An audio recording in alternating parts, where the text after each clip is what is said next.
Vous ne savez pas comment apprendre le français, pas vrai? Comment savoir ce qu'il faut apprendre en français? Est-ce qu'il y a un ordre? Est-ce qu'il y a une méthode? Peut-être que vous vous sentez un peu perdu et que vous avez envie de commencer l'année 2024 avec un bon état d'esprit. Vous êtes à la fois très motivé, mais en même temps, vous vous dites « Par quoi je commence ?» Est-ce que je vais garder cette motivation d'ailleurs? Mais ça, ce sera le sujet d'une autre vidéo. Alors comment y voir plus clair? Comment ne pas se sentir frustré, submergé par tous les exercices de conjugaison, toute la grammaire, la prononciation? Qu'est-ce qu'on fait? Quelles sont les stratégies efficaces? Avant toute chose, sachez qu'il est parfois nécessaire et motivant de travailler avec un professeur de français car il ou elle saura vous accompagner, vous guider et justement vous motiver. Oui, mais et si c'est pas possible? Qu'est-ce qu'on fait? Si ce n'est pas possible pour vous, je vais vous donner quelques idées pour ce que vous pouvez mettre en place pour l'apprentissage du français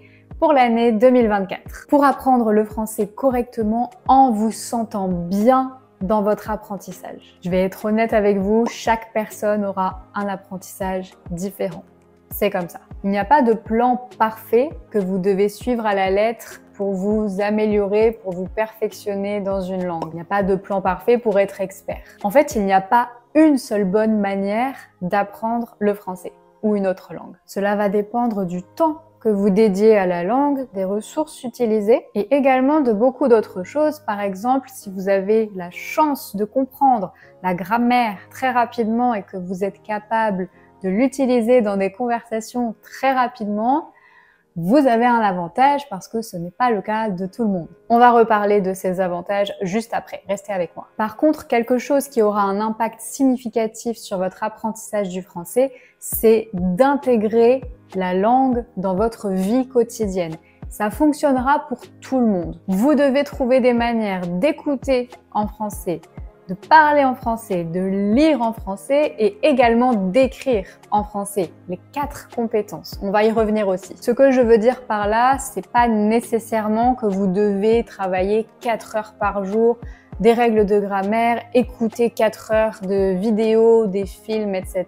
Non, ce n'est pas nécessaire que ce soit très scolaire, mais vous devez trouver des moments pour ajouter du français dans votre vie quotidienne. Attention, tout dépend de vos envies, de vos préférences. Si vous souhaitez uniquement utiliser des manuels, des livres de grammaire, ce n'est pas un problème. Chacun voit son apprentissage comme il le souhaite. Donc ici, c'est simplement des idées pour peut-être changer un peu cette direction du côté scolaire. C'est un peu pour éviter la monotonie et l'impression d'obligation de l'apprentissage, pour rendre ça un peu plus amusant, parce que c'est un voyage, l'apprentissage d'une langue, évidemment. Pour cela, je vous invite à vous poser quelques questions. Premièrement, que voulez-vous faire en français? Fixez-vous des objectifs qui sont réalistes. Chaque étape compte, chaque pas compte. Peut-être que vous rêvez de visiter Paris tout en parlant uniquement en français. Là, vous vous imaginez dans un café, vous pouvez boire un café, ok, et vous allez commander un croissant juste en français. Trop cool. Après, vous pouvez aussi visiter d'autres villes, Clermont-Ferrand. Est-ce que votre objectif, c'est plutôt de comprendre un film sans les sous-titres? Est-ce que vous voulez suivre des cours à l'université, donc en français? Vous voulez faire tout ça, un mélange de tout? Vous devez trouver votre quoi. Une fois que vous avez votre quoi, vous devez trouver vos envies d'apprentissage. Qu'est-ce que je veux dire par là? Est-ce que vous voulez travailler en groupe? Est-ce que vous voulez travailler juste avec des cours particuliers? Est-ce que vous voulez travailler en autonomie, tout seul? Soyez honnête avec vous-même, qu'est-ce qui vous convient? Je sais qu'il y a des personnes qui détestent les cours en groupe, d'autres qui n'aiment pas les cours particuliers, ou encore d'autres personnes qui n'arrivent pas à travailler seul. Donc qu'est-ce que vous préférez? Si vous ne savez pas, je vous recommande d'essayer. Prenez un cours en groupe, prenez un cours particulier, essayez de travailler seul ou alors essayez de vous souvenir à l'école comment vous travaillez, qu'est-ce qui marchait pour vous. Troisième question, quels sont vos avantages?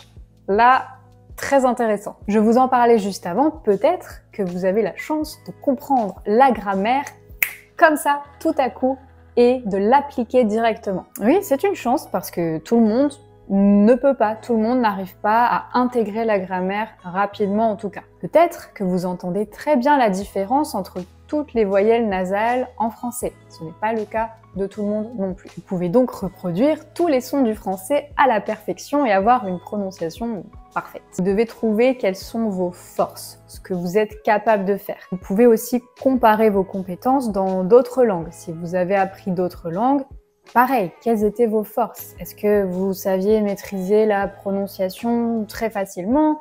Est-ce que le vocabulaire, vous l'appreniez en un claquement de doigts, encore une fois, on aime bien claquer des doigts, ouais. Peut-être que vous avez également la chance d'être dans un environnement où on parle uniquement en français, donc vous allez pouvoir pratiquer. Maintenant, réfléchissez, quel niveau avez-vous en français? Est-ce que vous êtes débutant? Vous êtes expert? Je sais que vous avez tendance à vous dévaloriser et à dire « Ah, je suis débutant », alors que vous êtes capable de parler de la déforestation, des différentes personnalités des pingouins.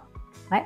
Essayez d'être le plus objectif possible et pour cela, je vais vous donner quelques indicateurs dans cette vidéo pour vous aider. Donc on va voir ensemble quel niveau vous pouvez avoir en français. On va se baser sur le CE-CRL qui est le cadre européen commun de référence pour les langues. Donc si vous ne connaissez pas, il y a 3 niveaux, A, B et C. A débutant, C expert. Et chaque niveau est divisé en 2 autres niveaux. Donc on a A1, A2, B1, B2, C1, C2. Aujourd'hui, on va voir ensemble les niveaux A et B, donc A1, A2, B1, B2. N'hésitez pas à prendre des notes, prenez un cahier, un stylo, votre ordinateur. Ok, je vous laisse 5 secondes pour aller chercher de quoi noter. En attendant, vous pouvez vous abonner à cette chaîne pour ne rien rater. Très bien, le premier niveau, A1, donc j'appelle ça le début, hyper original. Pour ce niveau, vous devez être capable de vous présenter, de décrire des choses, de parler de vous, de faire des achats, de parler des vacances, parler des souvenirs, donner des instructions simples et commander au restaurant par exemple. Pour la grammaire, vous devez connaître les articles. Défini, indéfini, partitif. Vous devez connaître l'interrogation, la négation, mais également le genre des mots, les adjectifs possessifs aussi, les prépositions et les adverbes de lieu et de temps, les adverbes de fréquence, très important, et de quantité, les verbes pronominaux, le présent, le passé composé, l'imparfait, le futur proche et l'impératif. Donc ça, ce niveau, c'est vraiment pour commencer. Ensuite, on passe au niveau A2 où on va un peu plus approfondir. Donc dans ce niveau, vous devez être capable de parler de vos études, de parler encore une fois de vos souvenirs passés. Vous devez être capable de donner vos opinions, d'exprimer vos goûts, de parler de vos rêves. Vous pouvez demander des explications, ensuite exprimer la cause et la conséquence et exprimer l'hypothèse et la condition. Niveau grammaire, vous devez être capable de conjuguer les accords du participe passé. Vous devez connaître le présent progressif et le conditionnel présent. On commence un petit peu le subjonctif, mais on va voir plus ça au B1. Okay. Vous devez aussi commencer à travailler les pronoms en et i, comme j'y vais, j'en veux, les pronoms relatifs simples, qui, que, dont, ou, les pronoms démonstratifs et possessifs, la place et l'accord de l'adjectif, les adverbes, les comparatifs et les superlatifs, et le discours rapporté au présent. Petite parenthèse, c'est un condensé, il y a une liste très longue, bien sûr, mais ça, c'est les idées générales. Une fois qu'on a le niveau A validé, on passe au niveau B, B1, le niveau seuil. Pour le niveau B1, vous devez être capable, encore une fois, d'évoquer le passé, d'exposer un problème, de donner un conseil, de suggérer quelque chose. Vous devez comparer, opposer les choses, interagir dans une situation compliquée, exprimer l'obligation, la surprise, tout ce qui est un peu en lien avec les sentiments. On retourne au subjonctif. Vous pouvez vous plaindre, ce qui est très utile en français, ou encore faire un compliment, ce qui peut être pas mal. Au niveau de la grammaire, on a déjà beaucoup de choses avec le niveau A. Du coup, ici, on commence par le plus que parfait. On a ensuite le futur antérieur, le conditionnel passé, on a vu le présent juste avant, le subjonctif présent et passé. C'est là que ça devient un peu plus difficile. On avait vu les pronoms relatifs simples, donc maintenant pour le B, ce sera les pronoms relatifs composés. Le participe présent et le gérondif et la forme passive.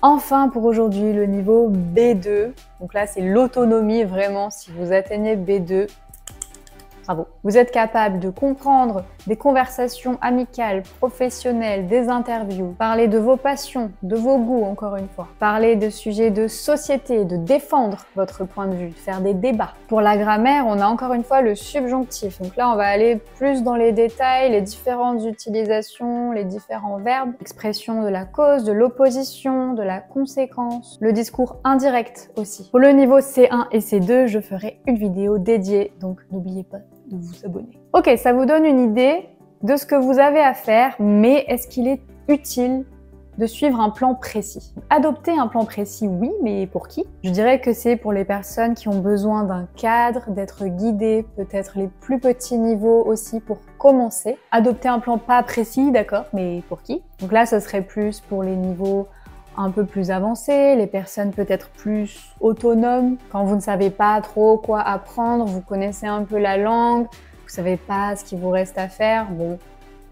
c'est peut-être pas nécessaire de faire quelque chose de précis. Cependant, il est très utile de revenir sur des points de grammaire faciles, plus faciles que votre niveau, pour être sûr qu'ils sont bien acquis. Il y a toujours quelque chose à faire. Donc la chose importante à retenir ici, c'est qu'il est toujours utile de revenir sur des choses déjà vues. Vous pouvez utiliser des manuels, par exemple. Vous pouvez utiliser des documents en ligne, différentes ressources. Donc même si vous avez le niveau B2, il peut être utile et intéressant de retourner voir le passé composé et l'imparfait. En tout cas, peu importe votre manière d'apprendre, ce que je vous recommande, c'est de diversifier les ressources, les documents utilisés. Pourquoi? Parce que le fait d'alterner entre des documents fabriqués, des manuels, quelque chose qui est fait pour enseigner le français spécifiquement, et des documents authentiques qui ne sont pas faits pour enseigner le français, tout ça mélangé, ça va vraiment vous exposer à la langue et à différents niveaux, différents contextes également. Et c'est ce qu'on veut. On veut le français dans notre vie quotidienne. Enfin, moi, je l'ai déjà, mais voilà. Ok, maintenant, je vais vous donner un petit secret. Trouvez les sujets qui vous intéressent et étudiez-les en français. Par exemple, si vous êtes passionné par la mode, suivez des influenceurs, suivez Lena Situation, par exemple, regardez des vidéos de mode, lisez des articles sur la mode, faites des choses qui vous plaisent, peut-être que vous connaissez déjà un peu, pour avoir le vocabulaire en français. Ok, j'ai un autre secret, encore. Ne vous limitez pas à ce que vous aimez. Ouais, c'est contradictoire, on aime la contradiction, je sais. Mais je pense qu'il est important de trouver sa motivation dans les choses que l'on aime, ça c'est clair. Mais si vous voulez développer vos compétences, votre vocabulaire en français, il va être nécessaire de travailler des choses peut-être qui ne vous intéressent pas, peut-être des choses que vous ne connaissez pas, peut-être des idées que vous n'aimez pas. Par exemple, peut-être que vous détestez le sport, et ben vous allez regarder des vidéos sur le sport, des interviews de sportifs, suivre des athlètes, je ne sais pas. Donc, comme je vous le disais, alternez les supports entre le fabriqué et l'authentique. Il y a beaucoup de choix entre le divertissement, entre l'actualité, la culture ou bien les films, les livres plus classiques, les différents podcasts français, francophones. De cette manière, vous éviterez de vous lasser et vous découvrirez de nouvelles choses. On arrive au travail des 4 compétences dont on a parlé au début de cette vidéo. Donc, si vous avez suivi les 4 compétences, expression orale, compréhension orale, expression écrite, compréhension écrite. Je sais qu'il est plus difficile de travailler l'expression orale et l'expression écrite. Mais surtout, si vous n'avez personne à qui parler en français, vous pouvez commencer par vous enregistrer. Voilà. Ça a l'air bête. Prenez votre téléphone, filmez-vous en train de parler en français, racontez votre journée, racontez votre voyage, ce que vous voulez faire demain. Utilisez simplement l'enregistreur. Peu importe. Parlez-vous à vous-même, moi je le fais tout le temps. Soyez actifs sur les réseaux sociaux, vous pouvez commenter en français, vous pouvez échanger dans les messages privés avec des profs, avec n'importe qui en français. Dans le respect, finalement vous devez adapter vos semaines en fonction bien sûr de votre temps, mais aussi de vos envies. N'oubliez pas, l'objectif c'est d'intégrer le français dans votre vie, pas organiser toute votre vie autour du français. C'est plus on l'ajoute plutôt que ah ok je verrai le reste et le français c'est en premier. Non. Adaptation. Par exemple, lundi, je regarde un film en français. Mardi, je vais lire un article et noter le vocabulaire nouveau. Mercredi, j'ai un cours de français. Jeudi, je vais revoir le subjonctif avec mon manuel parce que j'ai oublié pourquoi on n'utilise pas le subjonctif avec j'espère que. Vendredi, je vais regarder des vidéos sur Instagram et laisser 2 ou 3 commentaires. Samedi, j'écoute un épisode du podcast que j'adore en français. Dimanche, je fais rien. Donc ça, c'est un exemple. Et pour certains, ce sera beaucoup trop, ok? Donc, c'est pas grave. Vous réduisez. Vous faites un jour sur 2. Vous faites juste 5 minutes par jour. Pour d'autres, ce ne sera pas assez. Ça fait rien. Rajoutez des choses. Faites plus de choses en français. Tout dépend de vos envies, de votre temps. C'est pour ça qu'il n'y a pas un seul emploi du temps, une seule manière d'apprendre le français parce que vous devez adapter. Vous devez être honnête avec vous-même. Encore une fois, on revient aux questions du début. Quoi? Qu'est-ce que je veux faire et comment je veux le faire? Et apprendre une langue, c'est sur du long terme. Ça ne se fait pas en 1 mois, en 15 jours. Donc plutôt que de se dire, ok, dans 3 mois, je dois avoir le niveau B2, sinon j'arrête. Essayez plutôt de rechercher les émotions, les choses que vous ressentez quand vous arrivez à parler français ou à comprendre quelque chose en français. Rigolez pas parce que c'est vrai. Pensez à la première fois où vous avez compris quelque chose en français, un mot, une phrase, une question. Pensez à la première fois où vous avez pu répondre à quelqu'un en français sans faire d'erreur ou en faisant des erreurs, c'est pas grave. Vous vous êtes senti fier, hein. Ouais. Parce que, normal, c'est cool. Pensez à la première conversation que vous avez eue en français ou à la dernière conversation. C'est un accomplissement. Pour moi, il est important de créer son apprentissage autour de ces accomplissements-là. Après, c'est différent si vous avez un examen, le DELF par exemple. Bon, on va devoir vraiment utiliser la méthodologie, travailler les différents sujets, c'est différent, ok? Mais en tout cas, chaque petite chose que vous allez faire en français va vous permettre une meilleure compréhension et aussi une meilleure expression. Donc pour conclure, c'est quoi le meilleur study plan d'études, planning d'études? C'est tout simplement de savoir ce que vous voulez apprendre, comment vous voulez apprendre, de connaître vos objectifs, de chercher la satisfaction et l'accomplissement, les émotions en lien avec les réussites, la célébration de ces réussites, bien sûr. Également la dédramatisation de l'erreur. C'est pas grave, on en reparlera. Diversifier les contenus, tout ça pour valoriser votre progression et vous rendre compte que oui, vous progressez en français. Moi, je suis curieuse. Partagez avec moi, avec nous dans les commentaires votre idée de l'apprentissage du français. Qu'est-ce que vous voulez mettre en place? Essayez de répondre aux questions que je vous ai posées tout au long de cette vidéo. Expliquez-moi tout dans les commentaires, je vous lis, je vous corrige s'il faut. En français, ça vous permettra de travailler l'expression écrite.